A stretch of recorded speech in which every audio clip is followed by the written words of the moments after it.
মুচমুচে ডালের বড়া, যেটার জন্য মটর ডাল ভিজিয়ে রাখতে হবে এই ধরুন 1-2 ঘন্টা।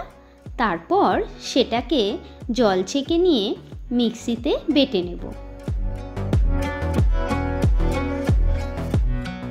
খুব বেশি মিহি করে কিন্তু একেবারেই বাটা যাবে না। বাটার সময় প্রয়োজনে একটু জল দিতে পারেন। আমার বাটা হয়ে গেছে। এবার একটা পাত্রে ডাল বাটাটুকু ঢেলে নেব।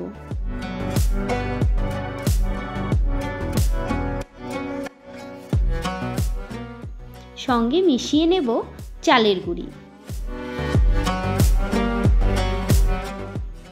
আদা বাটা, কাঁচা লঙ্কা কুচি, আর মশলার মধ্যে নেব হলুদ গুঁড়ো, কালো জিরে, জোয়ান আর অল্প হিং, যেটা কিনা এর স্বাদকে দ্বিগুণ করে দেবে। এবার আর কি মিশিয়ে নেবার পালা। আর দেব আন্দাজ মতো নুন। ডাল কিন্তু যত ভালো করে ফেটাবেন বড়াগুলো তত ভালো ফুলবে।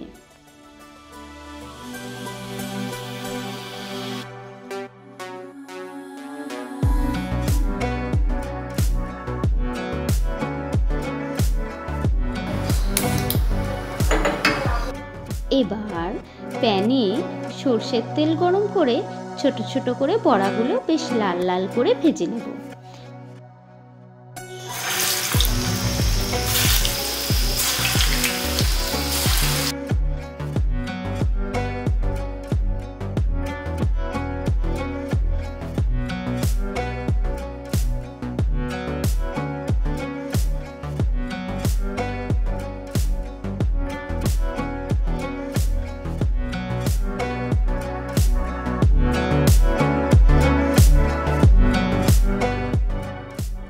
শেষে একটু বিট লবণ ছড়িয়ে সোজা মুখে।